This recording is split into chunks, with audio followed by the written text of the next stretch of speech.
Hi everybody. Thanks for coming to lunch on a Tuesday. It's worth it. Today we're super lucky to catch Bjarke on one of his routine orbits through our hemisphere.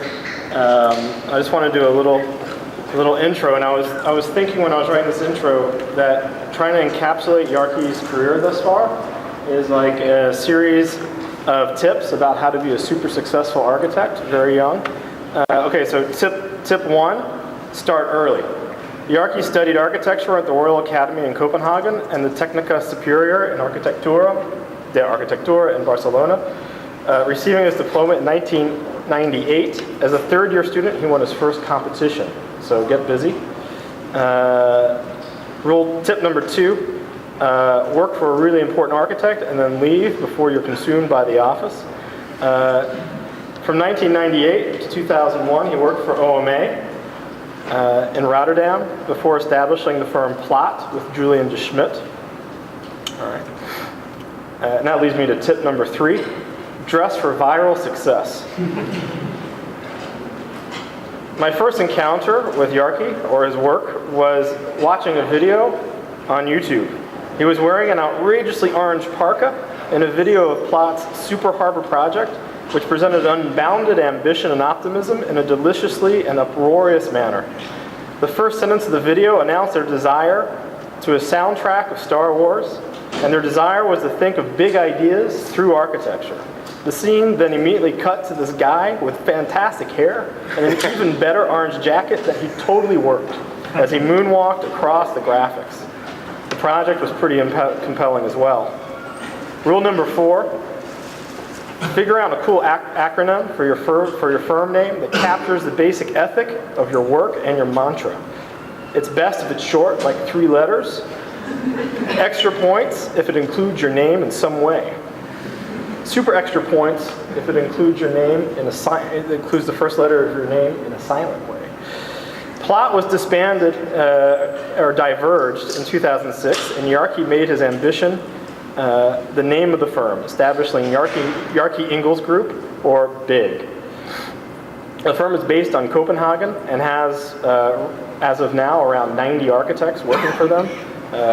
Last year was one of their busiest years, in spite of the global downturn. They have projects built or in construction all around the world and have won numerous awards and prizes, including in 2009, a ULI Award for Excellence, in 2008, a World Architecture Festival Award, a 2008 Forum AID Award for Best Building in Scandinavia, a 2007 Mies van der Rohe Award, it's the second time they won that, and in 2006, a Forum AID Award for Best Building in Scandinavia again, and a Golden Lion in 2004 at the Venice Biennial. Bjarke has taught at Rice. I think it was your first teaching gig in North America, so we can claim some responsibility for his success. He's since then, had to slum it at the GSD in Columbia. He's lectured widely and wildly, I should say, including at the TED conference, and you should check that out. The work has been exhibited in the storefront, and most recently in the Danish Architecture Center in Copenhagen, that documented the first few years of the work. It's nice to have a retrospective after a few years of work, and that work has been collected in the recently published catalog published by Taschen called Yes is More, an Archicomic on architectural evolution. Please welcome Bjarke Ingels.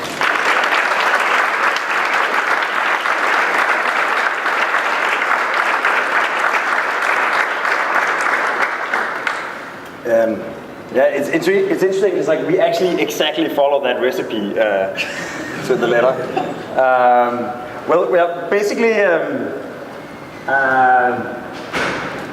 so one of the things that makes it interesting to be an architect is the fact that architecture, in a way, is the art and science of continually refurbishing the planet, the surface of our planet, so it actually fits to the way we want to live. And that's why we find it sort of surprising or disappointing that sort of the public debate about architecture is quite often sort of myopically restricted to just merely contemplating the final result, like sort of looking at the architectural object, Is it nice? Is it ugly?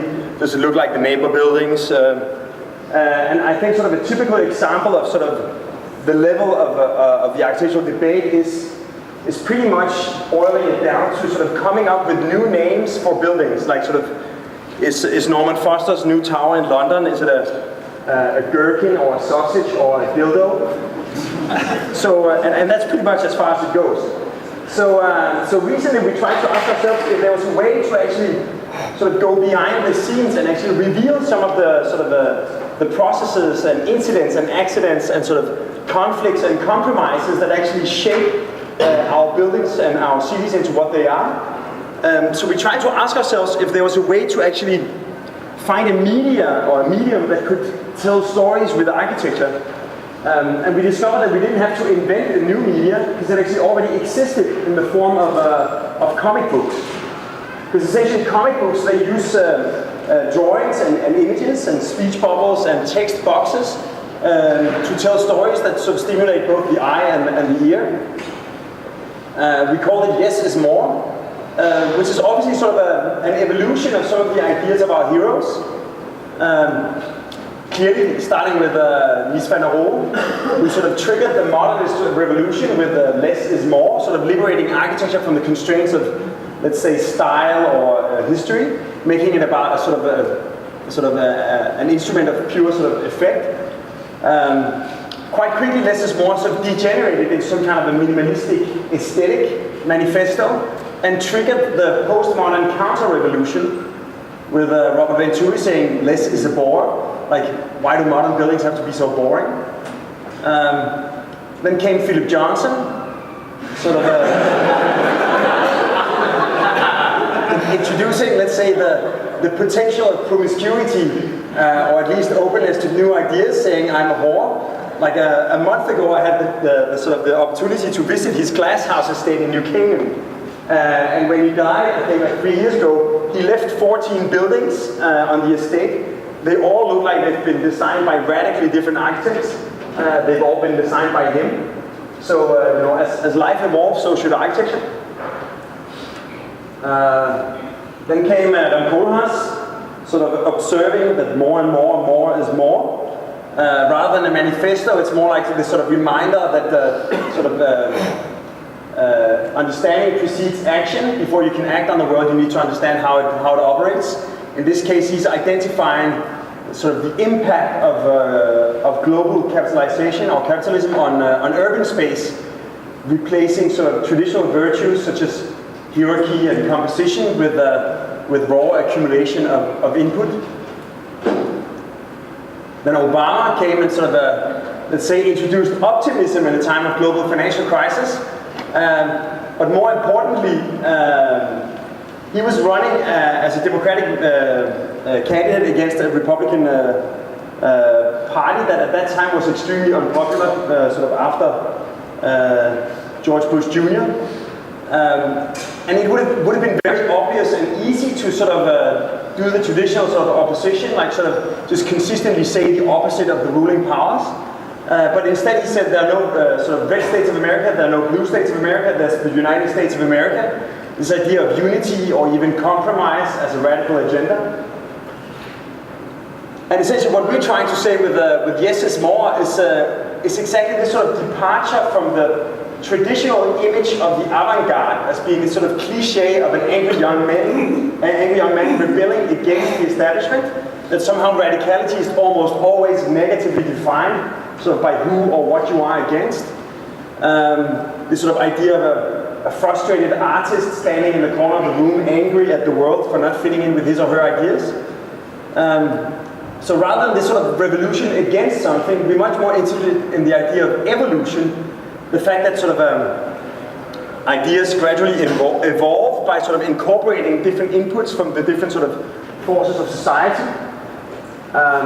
In fact, I think sort of Charles Darwin is one of the people who sort of best explains the design process. Like his famous diagram, the evolutionary tree from the origin of species, could be a diagram of the design process in our office. Let's say that as each, you see like an idea or a species evolves through like a series of generations of design meetings. At each generation there's like way too many ideas. Only a few of them can actually survive and be sort of developed to the second design meeting. And in one meeting we might have like a really beautiful model and like a really functional one, and then we try to mate them, and then they have sort of mutant offspring. Some of them are sort of hopeless misfits or sort of abortions, and some of them are actually really promising, and they carry their attributes to the next meeting, and then gradually an idea evolves. Like a very literal example of this is a project we did for a new city library and conference hotel in downtown Copenhagen, in the middle of the city, across the entrance to Tivoli. Like a very large, complex program on a very small site. It was like really a difficult task. Like the design process was almost like a struggle for survival. But gradually this idea evolved, actually after sort of 97 attempts. This idea of a very rational tower that melts together with the surrounding city, sort of extending the public space onto its roof in the form of this sort of almost like a Scandinavian version of the Spanish Steps in Rome, but sort of public both on the outside as well as on the inside, where the reading rooms of the library sort of cascade underneath the stair. We were so lucky that we won the competition. It was a public-private partnership between the city of Copenhagen and a private developer called Centerplane. Unfortunately, Centerplane was financed by Roskilde Bank, which was the first Danish bank to go bankrupt in the crisis. So now it's been taken over by a Dutch sort of investment fund, and I think the most optimistic in negotiations right now look like we could actually build the building, but without the tower. But like Darwin doesn't only sort of explain how a single idea evolves. Also sometimes like an idea occurs in a meeting that it looks really great, but somehow it doesn't really fit with this particular client or with the context.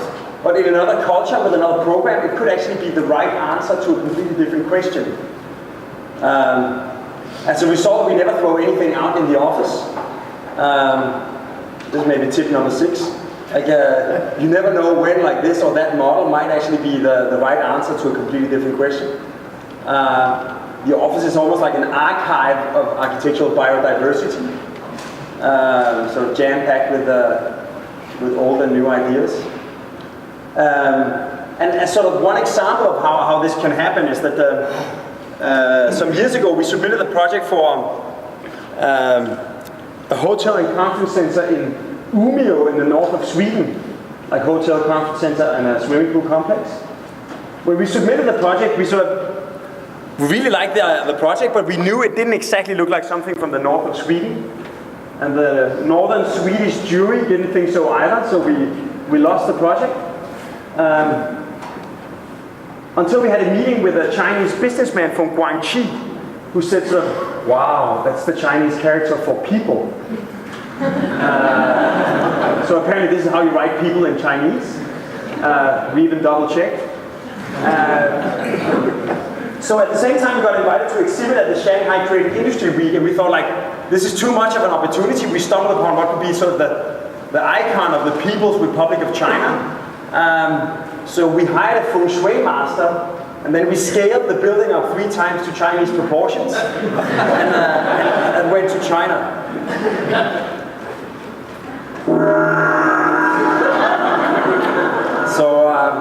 So this is what the People's Building would look like on the waterfront of the Huangpu River. Our 2 interpreters sort of instantly digging the architecture. It went on the cover of the Wen Hui Bao newspaper, which made Mr. Yang Yu Chen, the mayor of Shanghai, come to the exhibition, and I had the chance to actually explain him the project. And his response was that Shanghai at the time was the city in the world with most skyscrapers. But to him it was as if the connection to the Chinese roots had been cut over. And with the People's Building, for the first time we saw an architecture that could bridge the gap between the ancient wisdom of China and the progressive future of China. So we obviously profoundly agree with him. Unfortunately, Mr. Chen is now imprisoned for corruption. Unrelated. So what it says here, what I'd like to do now is go through sort of a series of projects and show how some of the ideas sort of evolve within each project, but also somehow some ideas actually sort of evolve through several projects and actually sort of take on entire lives and trajectories of their own. Starting with sort of quickly some projects we've done in Copenhagen several years ago. The first one called the VM house. It's like a manipulated square block giving all people views of the surrounding landscapes instead of into each other. On the south facade, it's this sort of landscape of triangular balconies. Our client called it the Leonardo DiCaprio balcony. But essentially, they combine sort of a maximum cantilever with minimum shade, but they also transform the entire south facade of the building into some kind of vertical public space. Having lived there for a bit more than a year, I can testify that on a nice summer day, you'll actually get to meet all the ladies in a 10-meter radius around your apartment. For the main facades of the VM house, there was going to be like these two blank walls, all aluminum, and we proposed to our client that we could do some kind of building integrated artwork. And he said, you know, I'm a developer, I'm not a gallerist, aluminum facade is fine. But then I had a dinner at the top floor of Arne Jacobsen's Hotel Royale in Copenhagen. And I saw this painting and I asked the waiter what it was. And he told me that it was a portrait of Alberto Co. Alberto Co is the name of the restaurant, but it was also the name of the director of the hotel when it was being built. And the painter was none other than Arne Jacobsen himself. So I love this idea of Arne Jacobsen, the great sort of Danish modernist, being almost like this sort of Renaissance man who would sort of design Alberto Co's building, then paint his portrait, and then hang it in the restaurant named after him. I told our two clients, Per Høfner and Axel Frederiksen, that it was almost like a Danish modern tradition, that architects would sort of honor their clients. But since I'm not a painter, and since our canvas was like so much bigger, we ended up buying sort of 10 different colors of Ebers tiles, 10 by 10 centimeters, put them up in a nice pattern so that from a distance you will sort of recognize our handsome client, Per Høfner. And you know, suddenly there was money in the budget for artwork. I think sort of like literally by definition we sort of turned ass kissing into an art form. But this is actually the entrance to the kindergarten in the M house. And one morning I was out there and there was a mom with a kid, and the kid asked her, "Mom, who's this?" It's Elvis. So it was also sort of added to the spirit of the place. Like one last thing, in 2006 the VM house was awarded the best building in Copenhagen by the municipality. And the award was like a brass plate, 10 by 10 centimeters, so I'm staying Sea of Copenhagen, blah, blah. And with Per's permission, we put it in like a gold tooth in his smile. But essentially, this idea that sort of suddenly became this sort of I think like a major part of VM house is actually that, you know, you have like these big faces on it. But like this sort of random idea suddenly became quite relevant in another project where we got invited by one of our sort of long-term collaborators, First Hotel, to do a conference hotel in Stockholm Airport. And when you land in the airport, you, instead of like the advertisement along the luggage claim, you have like 50 images of different people living in Stockholm saying like, "Welcome to my town." And the last two people you pass is Queen Sylvia and King Carl Gustaf saying, "So welcome to my town." And it totally works, you feel welcome. And you know, airport hotels have this sort of strange typology, you know, surrounded by highways on all sides in the middle of nowhere. So we tried to see if we could sort of invent a new typology, and we came up with this guy. We call it the Hammerhead Shark. And essentially the main idea is like, these conference hotels, like normally you arrive on a parking lot, Then you go into the conference, and then when you're about to sleep, you go up into the tower. So we thought, like, why don't we actually flip it the other way around? So conceive of all of the hotel rooms as a giant ramp, leading to like a fantastic sort of a 360-degree panorama conference center. You would like to drive up on the drop-off, do your conference, and when you're done, you take the elevator down into your room. So basically, we spent like most of the time and like all of the budget on developing this idea for the client. You know, like we were pretty convinced that he was gonna dig it. He totally hated it. He thought it looked like something designed by Darth Vader. And it was like a definite no.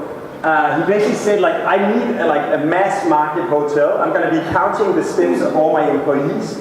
So I want 7,000 square meters of conference on the ground floor on a single level, and then I want 600 rooms in a super efficient box. Okay? So like he basically designed the entire building. Like all that was left for us was basically facades. So we thought, like, let's do some beautiful facades. So each room has like a panoramic window, sort of expanding and contracting, sometimes floor to ceiling, sometimes more like horizontal. This is the same room seen from the outside, and a bit further away.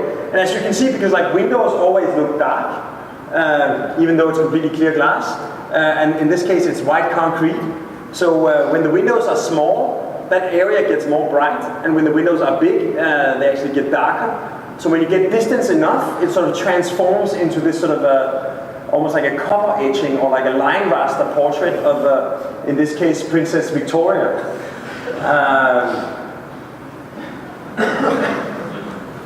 It's a triangular building. So from one side you'll see Madeleine, Carl Philipp, and Victoria. But you have to be really far away on the highway to sort of to recognize them. So we started sort of developing this idea, and it's essentially a bit like in the good old days when you had like two sort of important streets crossing. You would put like a square, and on that square you would put a statue of the king. So in this case, it operates like, you know, when you're coming from the airport, you'll see Victoria, sort of welcome to Sweden. When you're driving from Stockholm back to the airport, you'll see Madeleine, because then we know that a lot of people will want to come back. And if you somehow have business in Sigtuna, you'll see Carl Philipp. But also if you're flying in, you'll actually be able to recognize him from the airplane. So we were being sort of like, we started developing this idea sort of out of I don't know, cynicism, because like we thought it was like ridiculous that he didn't accept our first scheme. But then gradually we started sort of liking it. Also like the impact up close was this sort of organic sculptural thing, and from far like this sort of Andy Warhol on the highway. We presented it to our client, and he actually liked it, and the municipality liked it. And in the end our client showed it to King Carl Gustaf, and he liked it. His first comment was like, sort of, where am I? Inside you have this sort of like this sort of vertical atrium. It's like a big triangle with these meeting rooms passing across, like this sort of architectural kaleidoscope. Even though it's a very simple space, it gets this sort of completely sort of a Pyreneesian complexity.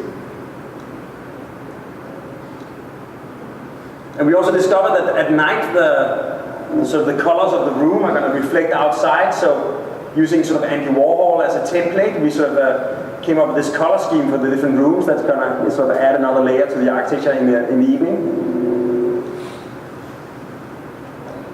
So now we're actually in the process of like doing the construction documents for the project, and it's kind of bizarre to submit drawings, like official drawings, for approval that look like this, and also like sort of. Even though the idea was like very much dealing with this sort of contradiction between, you know, sort of a Scandinavian sensibility on one hand and this sort of a condition of the highway on the other. But as soon as you start going into the rooms, something strange happens. You know, sort of, you say sort of the meeting point between, you know, the background of Madeleine's photo and Carl Philipp's hair suddenly turns into this like very sort of sculptural and sort of sensitive shape. So that was basically like one of the ideas from VM, or like sort of one of the side ideas of VM that sort of ran amok in a completely different project. But back to VM. When VM was finished, our client actually bought the neighbor site and told us that he wanted to do a combination of housing and parking. And we thought, like, rather than doing like a traditional stack of apartments looking into a big boring block of parking, we could sort of combine the two, sort of transforming all the apartments into penthouses, putting them on a podium of cars, sort of tilting the volume. Essentially, Copenhagen is completely flat. If you want to have a nice south-facing slope with a view, you have to do it yourself. Then we sort of cut up the volume so we wouldn't block the view from my apartment in the VM house. And basically the parking occupies all the deep space facing north. And all the apartments, they face south at the top with the splendid view, sort of combining all the splendors of a suburban lifestyle, a house with a garden, but with a penthouse view and a dense urban location. So this is what they look like next to each other. Essentially, the parking is covered by the houses. You have access to the apartments in these galleries. We have this sort of a single diagonal elevator that accesses all apartments. It's this sort of standard product from Switzerland, because in Switzerland you have a natural need for diagonal elevators. And it transforms the parking, instead of being this sort of scary space where especially women might be afraid of parking at night, into what we sort of termed a cathedral of car culture, like this sort of diagonal public space with views across all the different levels. From the outside, the main facade facing the city is the parking. And since we wanted to make it naturally ventilated, it's outdoor, it needed to have a certain degree of perforation. So looking into different perforated aluminum plates, we found out that we could actually, at a 5% premium, we could vary the size of all the holes into 6 different sizes based on the input of a rasterized image. And since we always referred to the project as the mountain, we ended up commissioning this sort of Japanese Himalaya photographer to give us this nice big photo of Mount Everest, sort of changing between transparent and sort of opaque, depending on the lights. Essentially transforming the entire south, like north facade of the mountain into a gigantic artwork. Recently it got sort of transformed into some kind of a stage for some vertical performance. So when you go back into the parking, into these colorful galleries, it's almost like traveling into a parallel universe from like an extremely contemporary side with colors and artworks and cars into this sort of south-facing urban oasis where the wood floor of the apartment continues outside, climbs the walls and becomes the facade. And as you sort of continue further out, you have the grass and these planters. All the rainwater that falls on the mountain is being collected in a big water tank. So in dry periods, there's like this sort of automated irrigation system that will secure that in like 1 or 2 years, the entire sort of mountain will have transformed into some kind of a Cambodian temple ruin, completely covered in green. So we call the mountain like the first example of what we like to call sort of architectural alchemy. This idea that you can actually create some sort of added value by combining traditional ingredients. And also in a sort of, it was like the first step in this idea of expanding social space or like social encounters up into the vertical dimension of the city. Those ideas we took one step further in this project called 8 House that we're building in this new neighborhood along the new subway line, extended from the downtown Copenhagen and out. The city has been planning this sort of dense perimeter block city, consisting of perimeter blocks and little towers. And it was our job to do like one of these big blocks with 500 apartments and 10,000 square meters of office. The big question is like, how do you make such a big block without making it sort of boring and anonymous? 200 meters long, 100 meters wide. What you typically do in Denmark is that you do like a lot of identical apartments, and then you have like different architects, or maybe the same architects put on different facades. So even though it's a big boring block, it actually looks a little bit interesting, some sort of cosmetic diversity. We thought it would be much more interesting to look at real diversity. For instance, like offices and shops, they like to be close to the customer, so we put them on the ground floor. Housing wants to be higher, but since housing is less deep than offices, suddenly we get some extra space to create like little gardens and maybe even a small street where kids can run down and play with their neighbors. Then a layer of more classic apartments, and then a layer of what we call penthouse row houses with front lawns, a small path, and roof gardens. So then the master plan says that there has to be a public passage running through the block. So to accommodate it, we turn the block into a figure 8, creating these little plazas and a straight shortcut through. Then finally, offices, they like daylight, but they hate sunshine.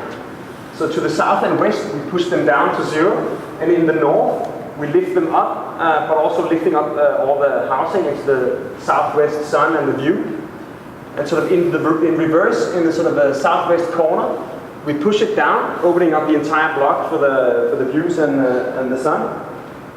So this sort of optimization distorts the stack of the different volumes, but it also then suddenly short circuits these little streets, and you get this sort of public passage going all the way from the ground to the roof. Hele vejen op i det nordøstlige hjørne, får fat i den øverste del og fortsætter hele vejen op i toppen af karréen, og herfra hele vejen ned i bunden igen. So to prove it, we've made one of our model people try to run all the way from the ground. I think we should get straight into business. Show me what you've got. It's all yours. Yes, boss, I'm on the mind. I'll try to give you what you like. I can be soft, I can be hard. Let me do the beeper, please.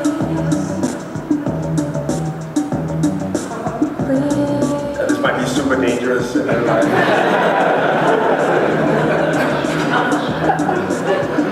But essentially, you can say, maybe rather than like sort of a three-dimensional urban condition than like some sort of architectural object, the 8 house, as we call it, sort of combines a lot of different kinds of urban spaces and a lot of different kinds of sort of residential and sort of work typologies into this sort of cluster of urban conditions. And you can say where sort of public life and sort of spontaneous social encounters is normally restricted to occurring on the ground floor. Here it really sort of invades the perimeter block and actually climbs all the way from the ground floor to the rooftop of the building and back down again. So you see how the path sort of enters the southern courtyard, punches through the south facade, becomes a bridge, and then sort of reconnects with the city.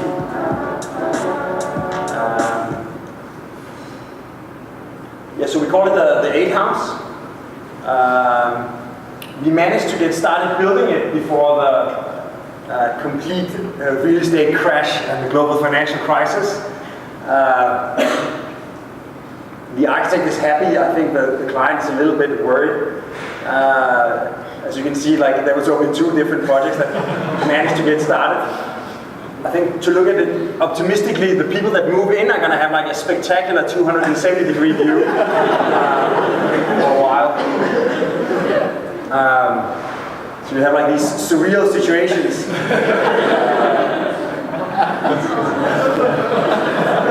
But like in January, we actually sort of put the last elements in, and for the first time, we could take the virgin run, essentially.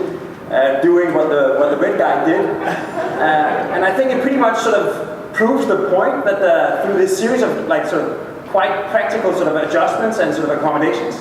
Public life and public space really sort of seamlessly extends within the building and sort of gradually moves sort of social space, spontaneous encounters, all the way through the complex to the roof and back down again.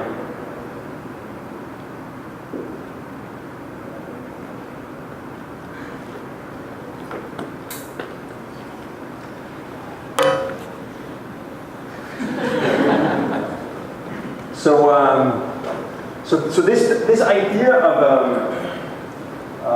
sort of somehow combining the public and the private, or sort of the invasion of urban space into building and out again, we sort of continue looking at with the project for the Shanghai World Expo. We did a competition for the Danish Pavilion. And we went to Shanghai and we saw the mascot of the expo, this guy Hai Bao, and he looked strangely familiar. In fact, he is the Chinese character for people. And the reason they chose this guy as their mascot is because the theme of the expo is better city, better life, sort of focusing on sustainability. And we thought it could be interesting to look at examples where sustainability actually increases the quality of life. So, you know, instead of this idea that, you know, this sort of Protestant idea that it has to hurt in order to do good, you know, you're not supposed to take long, warm showers because it's not good for the environment. Or like, you're not supposed to fly on holidays because like flying is bad for the environment. Gradually, we all get this idea that sustainable life is less fun than normal life. So, like, let's focus on, you know, examples where a sustainable city increases quality of life. And we asked ourselves, what could Denmark possibly show the Chinese that would sort of matter to them? You know, it's one of the biggest countries in the world, and one of the smallest. China symbolized by the great Chinese dragon. In Denmark we have a national bird, the swan. China has many great poets, but we discovered that in the People's Republic public school curriculum, they have 3 fairy tales by Antushum, or Hans Christian Andersen as we call him. So that means that all 1.3 billion Chinese actually grew up with The Emperor's New Clothes, The Matchstick Girl, and The Little Mermaid. So it's almost like a fragment of Danish culture that has been sort of embedded into Chinese culture. The biggest tourist attraction in China is the Great Wall. So the only man-made object that can be seen from outer space. The biggest tourist attraction in Denmark is the Little Mermaid. That can sort of hardly be seen from the canal tours. So there's like these obvious differences. You know, Shanghai and Copenhagen are both port cities, but of completely different sort of scale and sort of urban quality. But then we started looking at recent urban development. This is what a street looked like in Shanghai 30 years ago. Bicycles everywhere. Now it's traffic jams everywhere. And actually the bicycle has even become forbidden in several places. Meanwhile in Copenhagen we're sort of expanding our bicycle lanes. A third of all Copenhageners commute by bike. We have a system of free bicycles called the City Bike. So we thought, like, why don't we actually sort of relaunch the bicycle as something cool in China? We donate like 300 city bikes, and we conceive of the Danish Pavilion as this sort of loop of bicycles. So when you come to the expo, you should go straight to the Danish Pavilion, pick up your Danish bicycle, and sort of move around the area on your bike. And like I said, Copenhagen and Shanghai are both port cities. But in Copenhagen, our water has actually become so clean that you can swim in it. So one of our first projects was actually the harbor bath in Copenhagen, sort of extending public life into the water. So again, we thought, like, just like with the bikes, instead of doing this sort of state-financed propaganda with like a lot of words and images but no real experience. So instead of talking about the bicycles, people can try them. Instead of talking about the harbor bath, we thought, like, why don't we actually sail 1 million liters of harbor water from Copenhagen to Shanghai, put it in the big pool at the heart of the pavilion, so that all the Chinese who have the courage can actually jump in and feel how clean, if not cold, the water is. And in the middle of this sort of piece of Copenhagen harbor, surrounded by Danish bikes, we were going to put the actual Little Mermaid, not a copy, but the real mermaid. The pavilion is like a loop of exhibition and bicycles.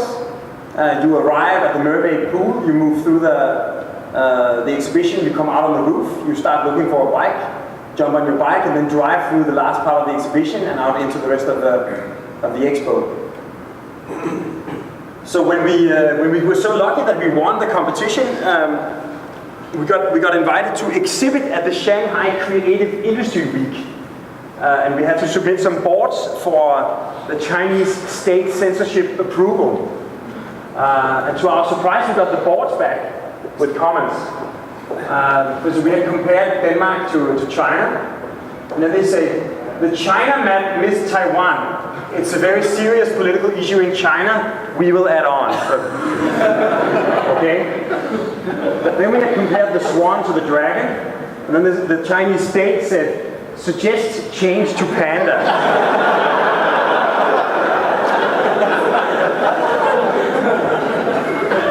So, I like this idea of like very sensitive state censorship. But when it came out in Copenhagen, or like in Denmark, that we were going to move the mermaid, the Nationalist People's Party, which is this sort of anti-culture, anti-immigration, anti-almost anything party, they tried to pass a law specifically against moving the mermaid. So for the first time in my life, I was invited to speak at the Danish Parliament, arguing why it was a good idea. And it was kind of interesting. On the day of decision, they had like from 9 to 11, they had like a big debate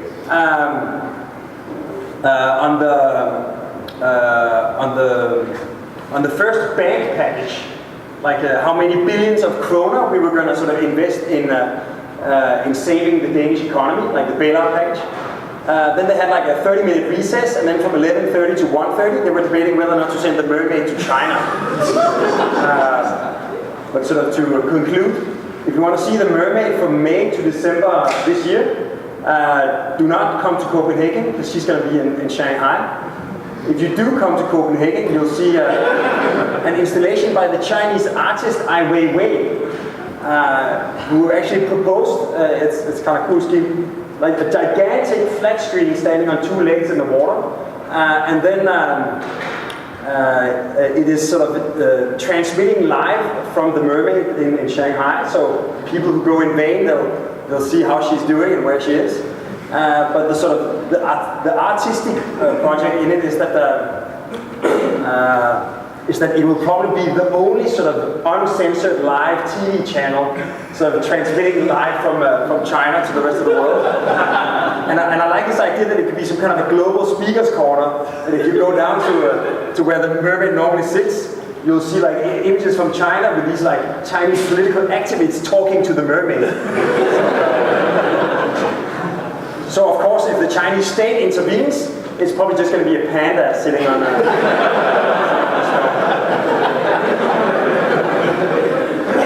But like, we won the competition, and we were suddenly charged with like the task of actually making it happen. We actually had to sort of acquire a series of new skills. I think one of the main events in the office the last 2 years was the arrival of Grasshopper that finally made parametric design like sort of intuitively available. And the main idea is that the entire pavilion is considered like one continuous loop of exhibition that actually performs as a giant truss with no columns. From some views, it looks like an exercise in how much steel you can cram into a 3,000 square meter exhibition building. But so essentially, like, not only does it have this sort of this truss system, but the facade is actually a part of the system. So when we built it, we had to sort of put these temporary columns, and until the entire facade was welded on, the steel of the facade is part of the structure, it wouldn't be able to carry itself. And because of this, because we also eliminated air conditioning, the entire pavilion is naturally ventilated. to the system of actually perforating in the facade, like slightly continuing some of the ideas from the mountain. But because the facade performs structurally, you can see in moments like this here where the truss takes off from the ground and starts lifting off, there's an incredible bending moment that increases the forces in this area, and that made it impossible to perforate the facade in this zone. So as a result, the entire sort of facade is a big expression of the forces flowing through the steel. Like a sort of abstract artwork designed by Arab rather than us.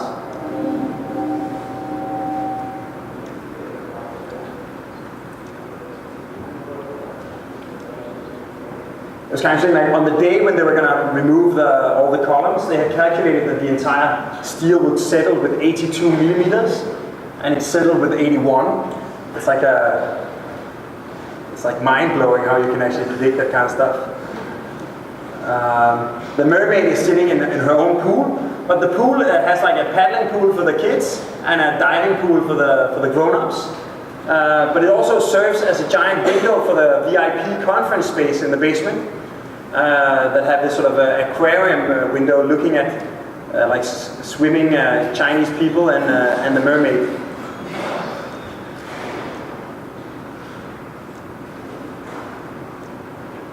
And finally, we collaborated with a lot of different artists. I'll only explain this one collaboration, like this collaboration with a Danish artist called Jeppe Hein, who, among other things, has made these social benches, where like a traditional bench is like manipulated and transformed to create various conditions.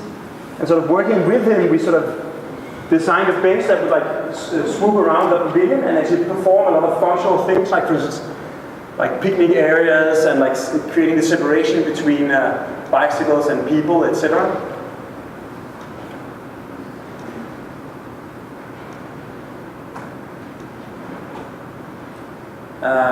And like for the outdoor bar, we had to create some kind of a cover over the employees. And since we were trying to work with different parasols and stuff, nothing was really satisfying until we came up with this idea that we could have like a hole in the floor, and then if you push a button, like this sort of inflatable mushroom would inflate in 30 seconds. The column, actually, this is one of the prototypes, the column being completely transparent. So this sort of instant appearance and disappearance of a roof. It's good that it's not the World Expo of Hiroshima. But and as a final thing, the facade, not only is it like naturally ventilating, it's also like, of course, like bringing daylight into the pavilion. The steel skeleton actually provides like a small compartment around each hole, and instead of making the connection from the inner to the outer wall with the steel, we made it out of translucent acrylic too. And in each compartment, we have like an individually regulated LED, like 3-color LED, that as the light falls outside, it can sort of increase the intensity, so you can actually maintain the same light level inside. But you can also like control the LED to sort of transmit any kind of image or color. And because LEDs are so sort of economical in terms of power, the entire facade of the pavilion spends less energy than the coffee machine in our office. So obviously also at night you get this like really abstract artwork of the different patterns. And this is like just one of the early tests of actually running different programs through the facade. In this case, illustrating the speed of a bicycle sort of moving around the pavilion.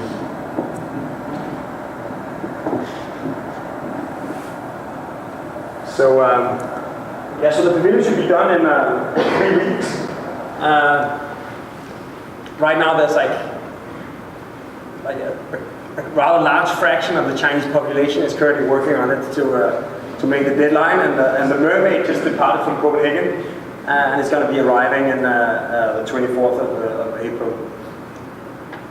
I have a feeling that I might edit a little bit in the presentation.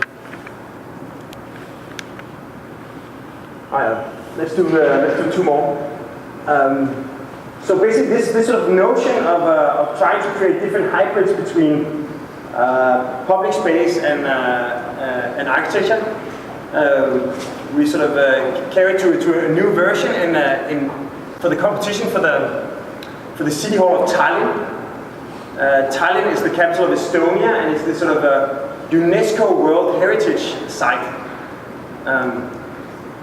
It's this sort of medieval city where the existing city hall is like located in 12 different buildings within the medieval city. And their main idea was to consolidate it into a new building that could sort of bridge the gap from the city out to the Gulf of Finland and sort of populating the waterfront of Tallinn.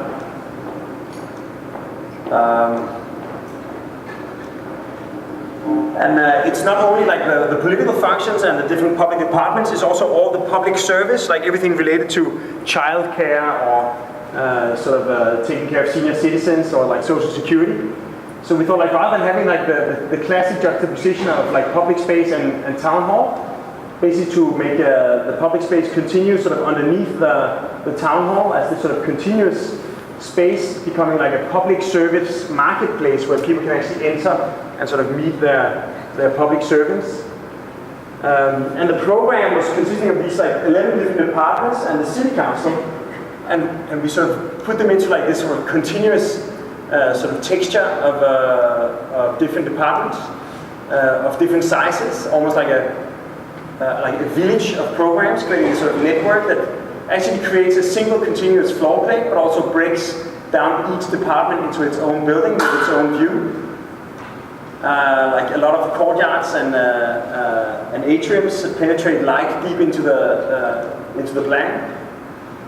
So we call our proposal the public village. And essentially it's sort of lifting up all these little blocks under the sort of maximum envelope, sort of liberating the floor, tilting the roofs to sort of accommodate the Estonian climate, tilting the ground to accommodate different functions, allowing daylight to penetrate deep into the building, both for the public spaces and the workspaces. In one place, people can actually enter the roof, where they can enjoy this sort of UNESCO panorama of the surrounding Tallinn. But finally, this is the old city hall with the city hall tower, and in the master plan they wanted a tower, and we thought like, what kind of function can we place inside the tower? Maybe it could be the city council. So we considered the city council as this sort of really generous space with a big diagonal ceiling. We thought the ceiling could be made out of a giant mirror, so that when the politicians are sitting down making like important decisions, if they look up, they'll actually be able to sort of use it as a periscope and sort of look out and actually see the city that they're sort of messing with. We call it sort of the democratic periscope, providing political overview, but sort of as a side effect, when the angry citizens gather on the square outside, they'll actually be able to look in and look straight down at the city council, and if they have like powerful vision, they'll be able to read the meeting minutes. So it sort of provides political overview and public insight. Thankfully, Estonia is a very sort of democratic country, so they like the idea, and we won the competition.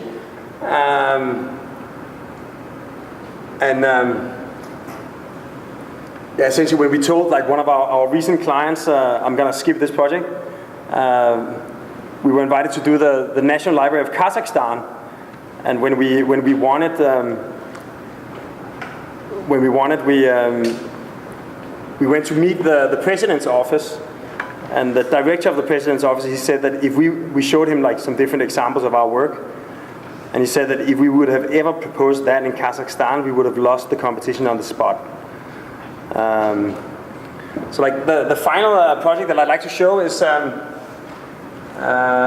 it's like basically returning to the first project you saw for this library and hotel in downtown Copenhagen that unfortunately died with the financial crisis. But recently we had the opportunity to sort of revisit some of the ideas in a project that in a way is a spin-off of our collaboration with Arab Shanghai. They introduced us to one of their clients in Taipei, Mr. Chairman Chu, a former movie producer who did all of Ang Lee's first movies. And he invited us to do a project that he called the TED Building, a center for technology, entertainment and design in downtown Taipei. It's in the middle of this sort of electronics neighborhood where you can buy all kinds of cell phones and cameras and computers. And the program consists of like flagship stores, markets, showrooms, conference spaces, meeting rooms, a giant auditorium, office spaces, and a sort of conference hotel. And it's going to be where they host the annual TEDx conference in Taipei. So our main idea was sort of to extend like the pedestrian streets of the surrounding sort of night market into the building, giving each program an address on the street. So almost like a giant Anish Kapoor sculpture, the public space is sort of excavated from a block of activity.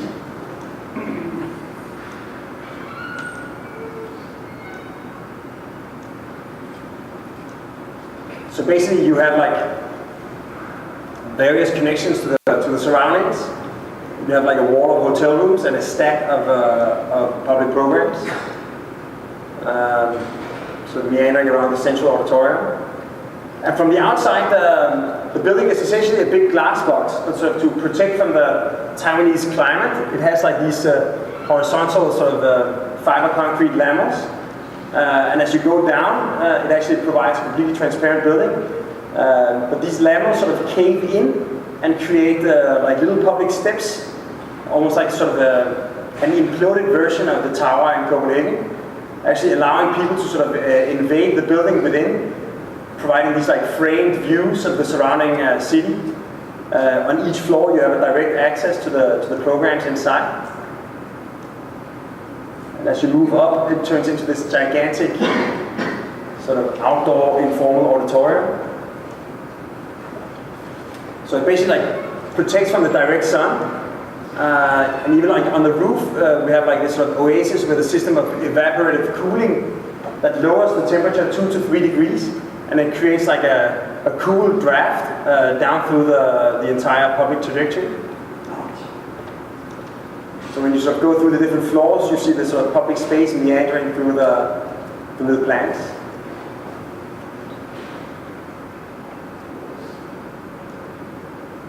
So since it is about technology, entertainment, and design, essentially like contemporary media, we thought that like apart from being transparent, maybe the content could also sort of really be displayed on the surface.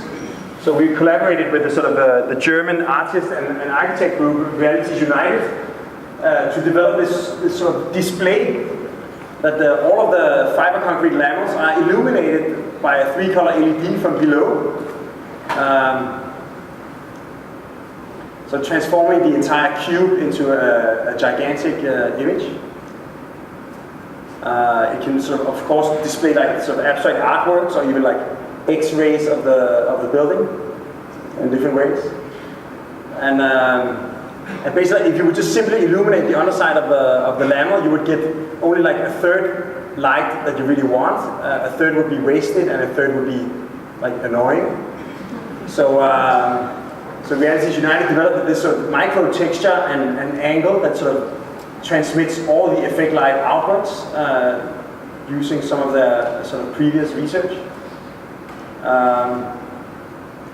And finally, it isn't only like a giant billboard. It's sort of exploring the fact that facade and sort of urban space merges into sort of a continuous element. So in this case, like as you sort of invade the building, whatever messages and sort of visual experiences actually sort of invade into the interior of the building.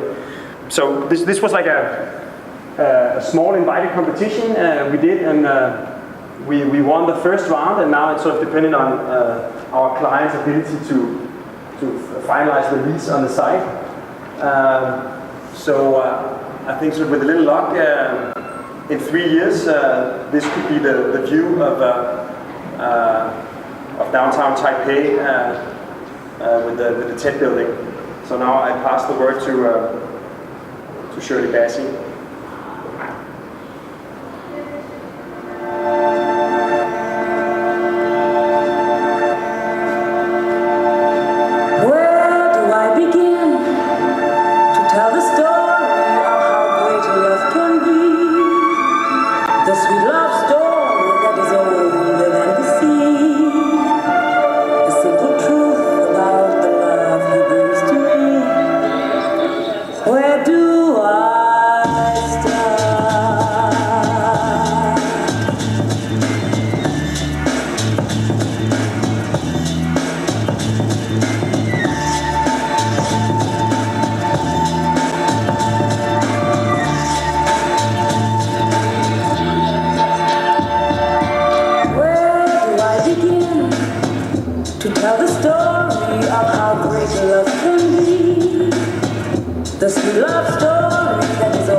Yeah, so as a sort of conclusive remark, I mean, what I like about like somehow as an architect, you're always sort of most passionately involved with your latest babies. But I think what I like about this project is that I think in many ways it is like not a literal, but like more like in terms of ideas and evolution of a lot of investigations we've done in the past. And then also basically when we were doing the Yes is More exhibition and comic book, we were considering to call it not Yes is More, but Bigamy. You can have both. My girlfriend at the time wouldn't allow it. But essentially, I think quite often in architecture there is this sort of unnecessary distinction between opposites. Between I don't know, facade or form, or between performance and representation, between I don't know, space or substance. And I think a project like this last one, like in many ways. Is an example that in architecture you don't have to choose essentially between one or the other. To stay with the bigamy thing, you don't have to choose between blonde or brunette. You can actually effectively have both. Thank you.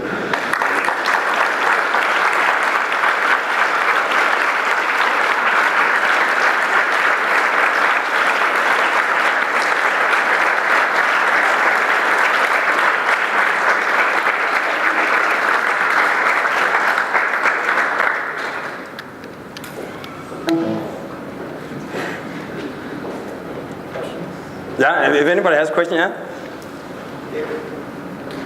I thought it was very interesting that you started your presentation being kind of dismissive of contemporary architectural discourse, characterizing it as worrying about what to call the journey. When there's been a lot of conversation about metaphor, something that's problematic, that's both rhetorically very effective and can be intellectually reductive.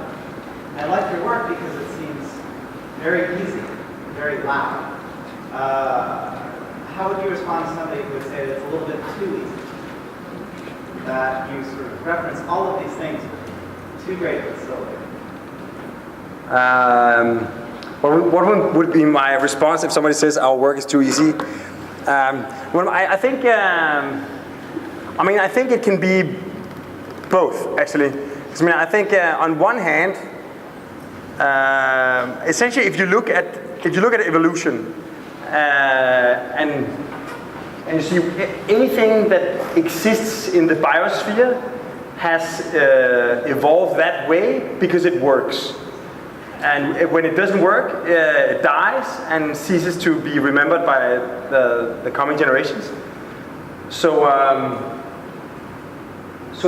one hand, it's like incredibly complex. If you imagine like all the failed attempts, all the sort of horrible and sort of unforeseen deaths because of whatever, misfit or like lack of ability to adapt to this or that.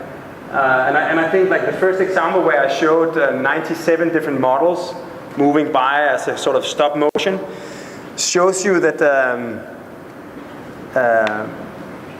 that striving towards simplicity is actually a very complex endeavor, and it involves editing out a lot of crap. Essentially, I have this principle that sustainability and resource consciousness is for the real world. And the design office, the more garbage you actually produce, the less garbage you'll end up building in the real world. And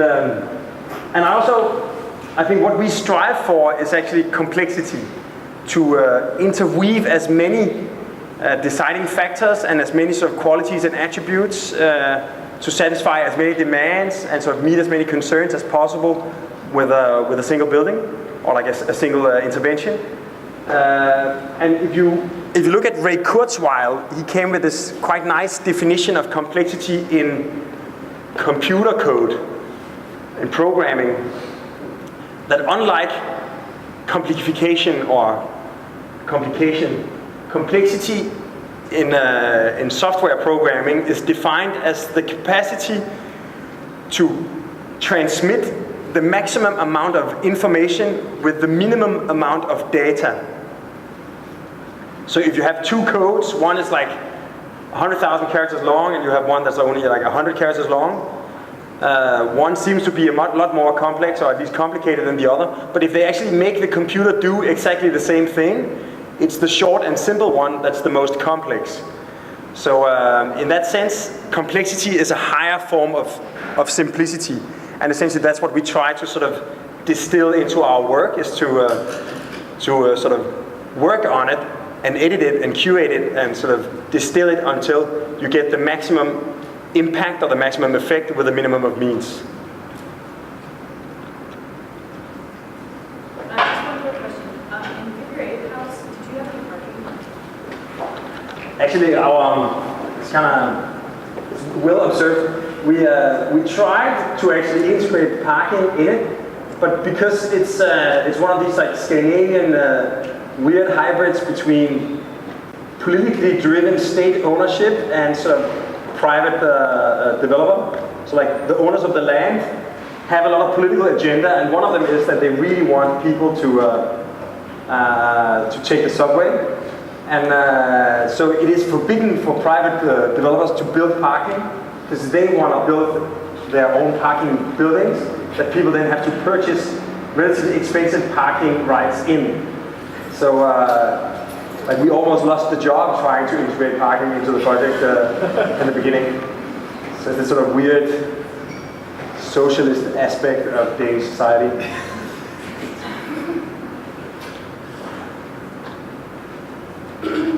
I mean, first I had, thank you so much, the lectures. It's extremely funny. And I think that's the most important aspect of a lecture. But I wanted to ask you at the beginning, what was distinguishing you from, let's say, Philip Johnson's statement? And I think somehow Sam was asking the same kind of question. And perhaps I could say that within your work, there is a second agenda, that you give it like in a very humble manner. That it's not only that you try to do things that are compelling, but you try to, in a certain way, empower certain groups or certain societal spheres, right? In the parliament, you were trying to give a certain relationship between the crowds in the parliament, and in China, you were trying to, in a certain way, broadcast certain moments of what perhaps is inherent censorship to that country. Are those moments something that you have it as a kind of much more of a driving factor, but you don't want to make it like driving within your discourse? Or this thing just happen? I mean, it could happen in a totally different way. Or you actually do have a small revolutionary agenda within your practice? I mean, I think I think identity is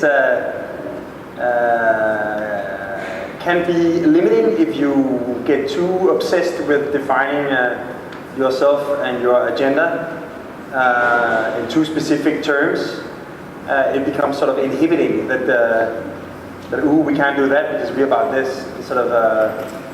So in that sense, I'm always careful to over-define what it is we do. But I think as much as you can say is that, I mean, I think a lot of it has to do with, I love architecture and I love being an architect, so therefore a lot of it has to do with, satisfying my own desires, I think, and those of the team. But I think in the bigger picture, it is this idea that we are a lot of people co-inhabiting the same planet, and any kind of architectural or urban endeavor is a collective effort, and quite often moments of action are driven by quite private or specific interests, but nonetheless they become part of our city, our world. So therefore, whenever anybody is doing anything, it is an opportunity to contribute not only with ticking all the boxes of their program, but sort of also making sure that that the surroundings somehow get a piece of the pie. Also because, even though the people that commission the work now have the first, have the greatest influence because they're the decision makers, eventually they might move or they might go bankrupt or things might evolve. So you have to make sure that whatever you do to the city actually contributes to the city in a greater way than just myopically looking at the specific demands of the specific client. I have a question about the town hall project, because it's clearly projected as a project which has a certain degree of institutional feedback in terms of its fragmentation, in terms of bringing the public into the building in a way that it's hard to imagine a similar American institution doing, in the sense that now everything, especially public buildings, are about a certain degree of defensibility. I'm interested in actually proposing and projecting that project to the client in the competition. Did you find yourself also projecting certain programmatic relations kind of within that marketplace that you called it, that exceeded the architectural, which were about the kind of performance of politics? I mean, you can see about the kind of the visual exchange, the proximity, you can kind of see it in the images, but I was just curious if you actually kind of went into the nitty-gritty of some of how government actually operates in relation to those it serves, in terms of taking advantage of that space. And that's one aspect of it. And the second is, did you find that actually after winning the competition that client actually kind of went back and started to rethink, how that institution actually functions, how they might actually use that space, which may or may not be directly about zoning. It might exceed the architectural, but yeah. I mean, I think first of all, it was a two-stage competition. So first it was sort of open, and then they narrowed it down to 10. Am I right? 10 finalists. And then they gave feedback. And the feedback we got was very, very short, and it was very, very evident that they must have hated our scheme. There was nowhere they wrote why they, what they liked about it. Because when you read the feedback, it was just purely this sucks and this don't work and this has to change. And so then we tried writing back to the jury if they could sort of thank you for the comments, but just before we completely changed it, what was it you liked? And then they wouldn't answer that question because of the rules of the competition. So then we ended up actually dramatically reconfiguring it. It was the same idea, but reconfiguring it to meet some quite practical demands. But essentially, I would say everything in our proposal was actually latent in the program, because they basically took all these different public offices, all the different departments, and the political part of it that had normally been existing separately and put it together. So it was in a way very much up to the architects to organize how is this going to actually function in a sort of a manageable way. And then our main idea was that you have a series of, like within the public service marketplace, you have like I think 4 different sort of islands of counters where you can interface with different forms of public servants, and the administrative offices that relate to those counters are then placed connected to the cores above. So if you go and have a meeting and something needs to be more sort of complex, then you can then one of the public servants can actually follow you all the way up to the specific department. So in terms of security, there is a certain element sort of already configured into it. But I mean, so far, we really try to do to make this setup without necessitating that they would have to accept some kind of a complete reconfiguration of how they perform. Like things like now, since we won the competition, we did some work on the urbanism, but the actual construction document phase, or like even like the schematic design phase, is only starting in April. So whether or not it will have any kind of sort of further impact on their on the way they run the city remains to be seen.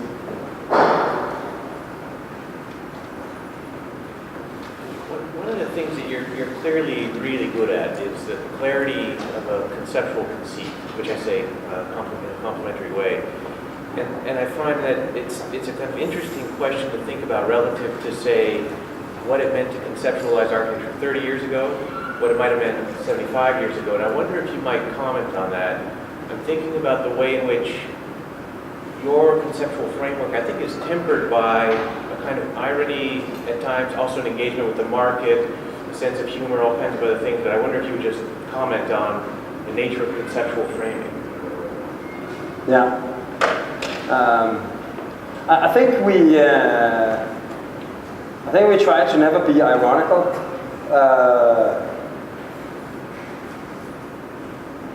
But I think quite often humor and let's say the DNA of a joke is quite interesting to observe in relationship to the creative process. Is that what makes you laugh at the punchline is that there is a certain build-up where you basically describe a situation, and then the conclusion is incredibly surprising, but it still makes perfect sense, and therefore it's funny. Like if it was just surprising and didn't make any sense, it would be, so what? And I think so. Therefore, I think there is a sort of a genetic relationship between a brilliant idea and a funny joke. And therefore there is a certain element of humor, but it's not like humor where you laugh at the stuff. It's more like isn't that cool? Like this sort of that you made all this research and then you discover that actually you could do like this, and it's not even insane. So in that sense, I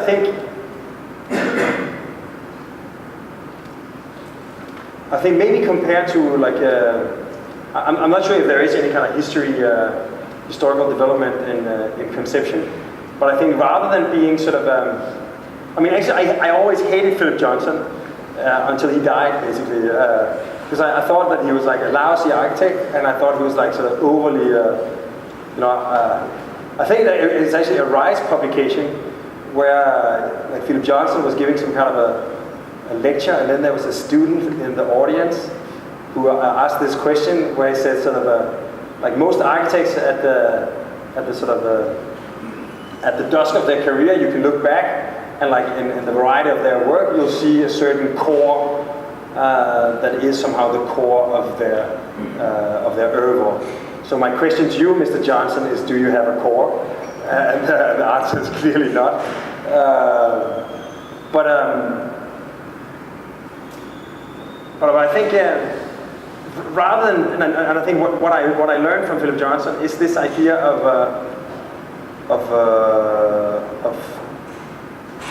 promiscuity, or like sort of as an intellectual attitude, or like this sort of idea that rather than defining yourself too specifically towards a certain like set of parameters that is what you are allowed to work with, and the rest is sort of a no-go. Whenever we approach a problem, we are quite curious to see if there was an excuse to work with something that, like even a material or like a specific shape or like formal language or whatever, that we don't normally deal with.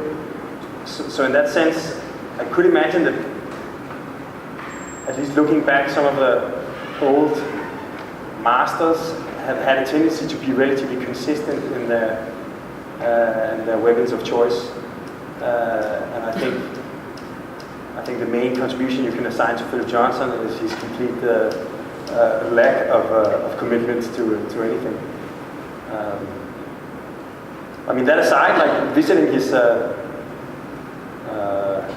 glasshouse estate, I was also totally confirmed in the fact that he was really a Nazi architect. Like, I think in terms of architecture, like the detailing of that glasshouse is like completely lame. Apparently, Mies van der Rohe came and saw it. They were having dinner, and Mies was like walking around. Like, his first statement was like, you know, actually Philip, because like Philip Johnson ripped off the Farnsworth house, but then built it much faster than Mies and was done 2 years before Mies. And Mies said, you know, and Philip was honest about it. And then Mies, he said, like, he actually never minded, because, like, you know, Philip got everything wrong anyway. And then apparently, like, Mies had walked around, like also like the corner details of the glass house are like really bad. And apparently they had like this like long and aggressive discussion about it. And in the end, like, Mies didn't even want to sleep in the guest house, so they had to sort of get a driver to find him some kind of a like an inn he could stay in. No, it's like, I don't know. I think